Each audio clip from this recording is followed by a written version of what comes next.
What's going on, guys? I hope you guys are having an awesome day. Welcome to X-Plane 11. Today we're going to be doing a flight from Sacramento International to Los Angeles International in the Zibo 737-800. So this is going to be a bit of a different flight because usually whenever any sort of airline is operating out of Sacramento, they typically fly 737-700s if they're flying 737s. But I actually did a little bit of research, and it turns out that United Airlines occasionally operates their 737-800s out of Sacramento to Los Angeles occasionally. So this isn't a completely fictional flight. It is something that definitely does exist in real life.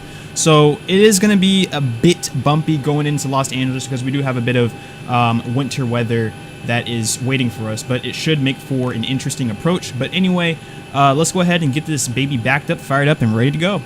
All right, looks like the doors and hatches are closed and we're ready to connect. Go ahead and hit that parking brake when you're ready. All right, let's go ahead and hit the parking brake.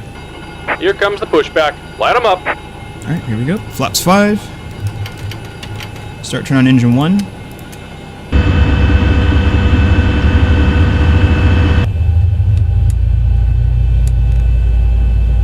Flight attendants, please be seated for departure.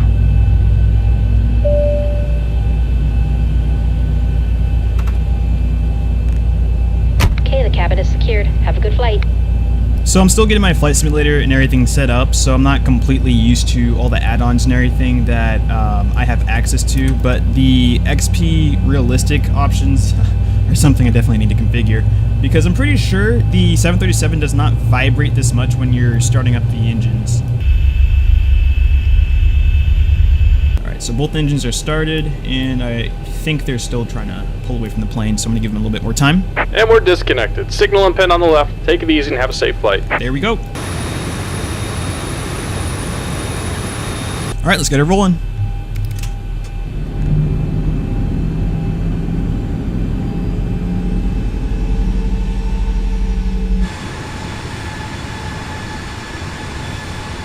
So one thing I really love about the Zibo and mainly X-Plane 11 is the fact that this simulator has really realistic ground physics. So whenever you're flying a plane, in a simulator specifically, usually you have to have constant power to keep the plane rolling. But in real life, that's not the case. Usually you apply a little bit of power and then you let off of the throttle and let the plane roll. So X-Plane does an amazing job simulating that, and I just want to thank the developers so much for that, because honestly that adds so much more immersion when different like physics like that are properly recreated.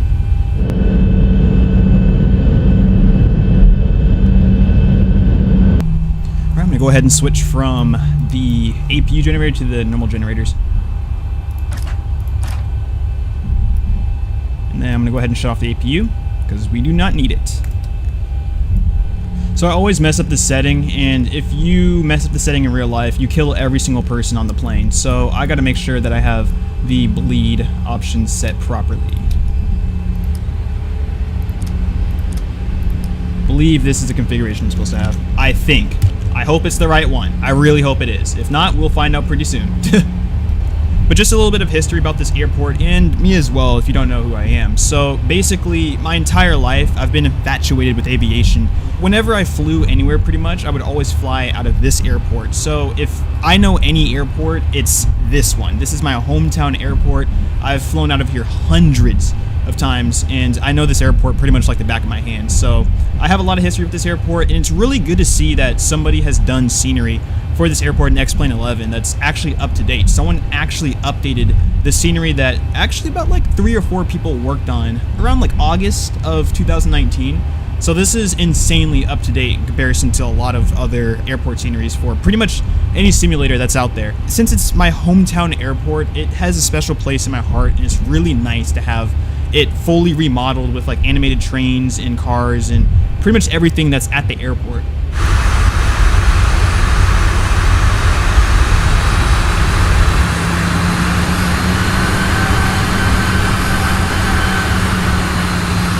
And since I am trying to get everything installed in X-Plane, I don't have the traffic fully set up.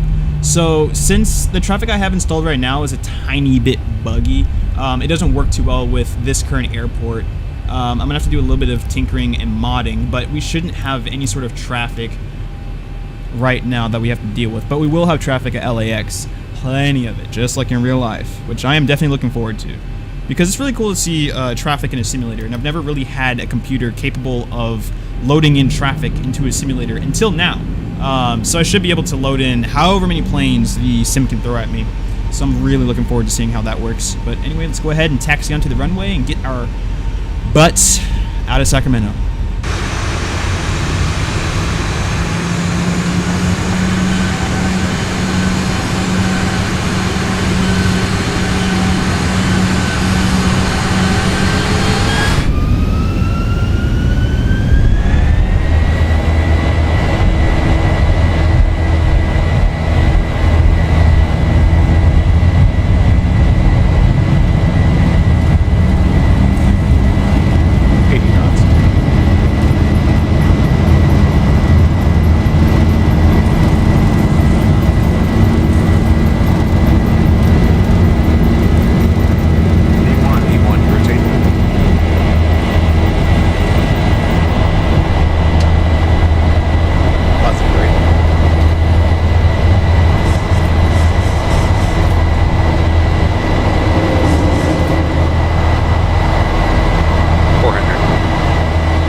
Too much of correction there, just a little bit, about like 3 or 4 degrees of change. So it looks like I did a pretty good job with the takeoff.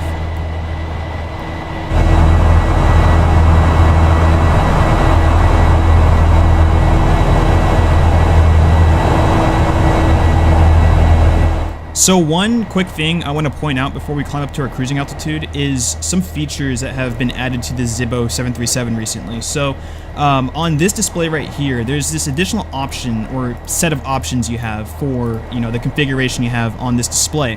So initially, when the Zibo was released, we didn't have 2 features, and those 2 features were, first off, this. Basically, it lets you know where the plane's going on its vertical axis. So you can see its rate of climb and pretty much where it's going. And if you're low enough, you can also see the ground and any sort of terrain that you might encounter or have to avoid. So this definitely lets you fine-tune your approach and glide slope, which allows you to have way more precision approaches than you could by, I guess, guessing or using ILS or any sort of instruments. But when it comes to hand flying, this really helps you. And same with the little curvature thing here as well. I don't know what it's called specifically, but basically it tells you where the plane is gonna go as you turn it, so you can fine-tune turns and basically fly with more precision when you're flying the plane by hand.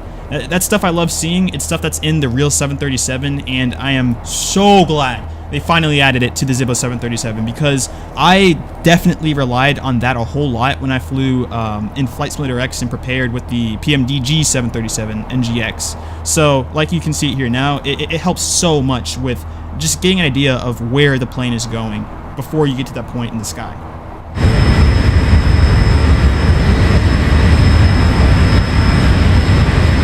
So one thing I'm really interested in doing in the future, and honestly that really depends on how well these videos do, because I don't really have much of an incentive to do flight sims anymore, because I don't really fly IRL currently. I don't have money to do it. It's super expensive. But one thing I just really want to do is get into full-on procedure flying. Like I follow the rule book pretty much. I use VATSIM. I talk to real controllers, and you know, I follow and obey the rules of actual airspaces, because right now all I'm doing is creating routes and kind of just flying with the autopilot and then landing the plane by hand. That's kind of what I'm doing. I'm trying to add traffic, trying to add more realism, more immersive factors, but you know, I'm really interested in doing that. So if you guys want to see something like that, let me know. And if there's anything I do wrong, or you guys feel there's something I should do that would add to the realism or the immersive factors of the video itself, let me know in the comments. I'm really curious to see, you know, how I can improve and how I can make the experience so much better for you guys, because I've gotten hundreds, honestly at this point like thousands of comments in just flight simulator videos that you know, highlight how a lot of people can't fly flight simulators to this level because they don't have the computer to do it. So if you guys don't have that, you know, I'm completely fine with you guys pretty much vicariously living through me investing into, you know, a better computer or more add-ons so you guys can experience them if you don't have the opportunity to. So if you guys want to see anything specifically, you guys want to see any flights, any liveries, please let me know. I'll be happy to do it. I would love to have a reason to continue flying, you know, simming and everything, because, you know, I've been doing this my entire life and it took a big break and it's really fun to get back into it. But, you know, it's even better to have an incentive to continue doing it. So, like I said, let me know what you guys want to see and I'll be sure to do it.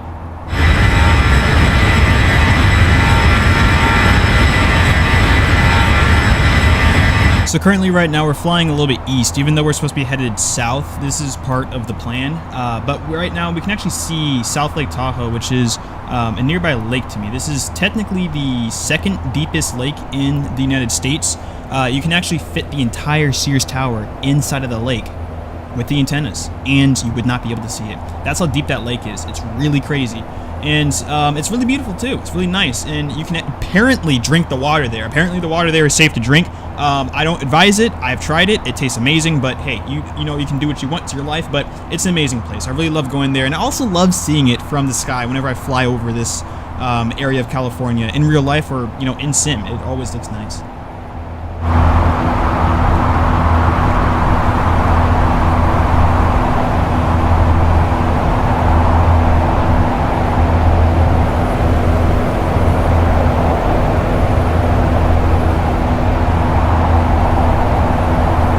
Alright, so we're nearing our top of descent here, but the thing is, we are a little bit lower than what we're supposed to be at, which is completely fine, because I always have a hard time bleeding off the speed coming into Southern California. But there was a bit of a glitch, because whenever I hit near the top of my descent, I paused the plane, and I paused the simulation, and for some weird reason, when I came back to the simulation, I unpaused it. It literally killed all of my airspeed, and the plane started falling out of the sky. So we lost about 3,000 feet or 2,000 feet. And, you know, we didn't lose the plane, but we're safe, and we got a little bit of an early descent going, which I'm completely okay with. So it shouldn't really affect the flight or anything. The plane is still intact, no damage, no nothing, so we're still good to go. So one thing I noticed I've never seen before when flying myself is there's two different flight levels here. So you have the primary one, which is the flight level 290, which is the one that I've, you know, been prepared for. But the thing is, it has two different ones. It has flight level 290 and then flight level 260. So those two numbers are basically 29,000 feet and 26,000 feet. And I don't know why it has two, but when I look closer here, it looks like there's a gap in between where this altitude is, I guess. So it looks like I don't have to hit these numbers exactly. I guess I just have to hit in between. I've never seen this before. I didn't know the 737 had this feature, or I've just never noticed it. Usually it's just a normal, just one flight level 290 and that's it. I've never noticed this before. But I might have been programming the FMC wrong, or like I said in the past, the Boeing 737 was, you know, missing some features when it came down to the displays, and who knows, maybe the PMDG didn't have this, but I never set up the FMC completely with the PMDG's NGX, so that could also be the reason why I'm seeing this for the first time here, but hey, I'm completely fine with that. More data is good with me. Alright, so it says for the waypoint we're trying to hit right here that I'm supposed to be at around 280 knots. I'm going to go ahead and drop my airspeed to 240 because it usually takes some time to drop down to whatever airspeed I'm trying to shoot for. So just so we're safe, I'm going to make sure that we have the proper airspeed for each individual waypoint we end up hitting up. You know what I'm going to do? I'm actually going to drop the altitude down to a lower level so I don't have to continuously step down every single time we hit our altitude that we're supposed to be at for each individual waypoint.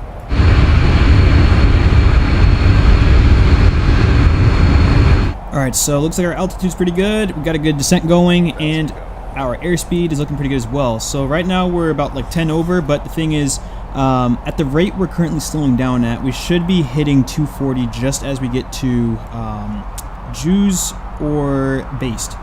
Alright, so it looks like Cliffy, we got to be at 8,000. Let's go ahead and drop it down to 8,000. I'm going to go ahead and drop the speed down to 210 because it's going to take us some time to get down to that airspeed. I'm also prepping for the Dodger. I have no idea how to pronounce that. Once again, the Dodger waypoint where our altitude needs to be at 6,000.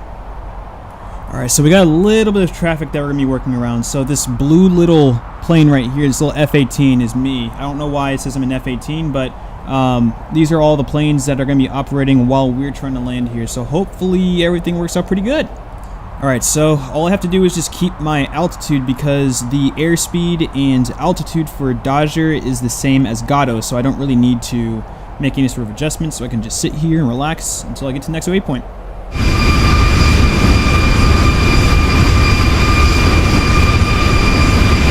I went ahead and made a little bit of an adjustment to our route so that we can go ahead and get landing here because I think I might have messed up a little bit when planning. It looks like the route is taking us really far east, way farther than we need to go. So I'm going to go ahead and just move the plane back onto the correct route and just continue our approach. So I'm going to go ahead and start putting up the landing lights. I'm going to drop first level flaps.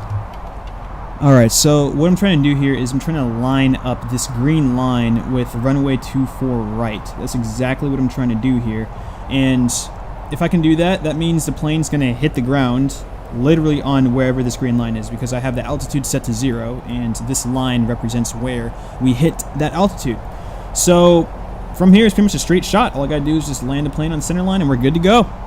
Alright, so right now it looks like we're trailing another 737 that's right in front of us. I'm going to go ahead and drop more flaps in my gear.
Alright, so there's another plane getting ready to take off right here, so I'm just waiting for it to clear the runway.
All right, so since we're getting close to the gate, I'm gonna go ahead and start up the GPU.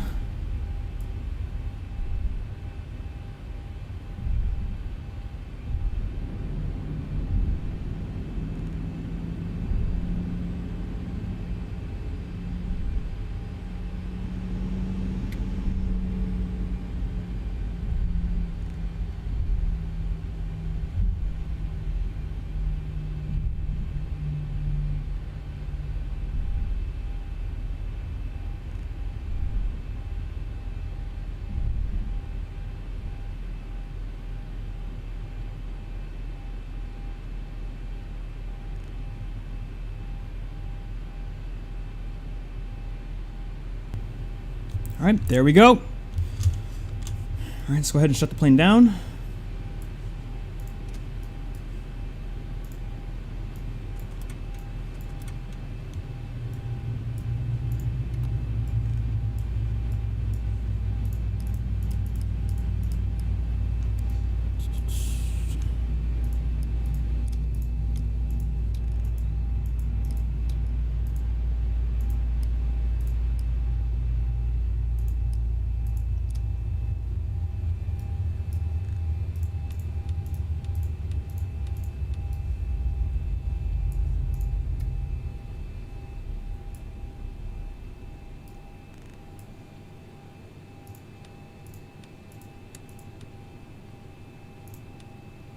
All right, well, I hope you guys enjoyed the flight. If you guys want to see any other flights, any sort of planes, any sort of simulators, let me know in the comments below. I'm definitely down to do anything you guys want me to do. So anyway, I hope you guys have an amazing day. Don't forget to stay positive, and I will see you guys in the next video. Peace out.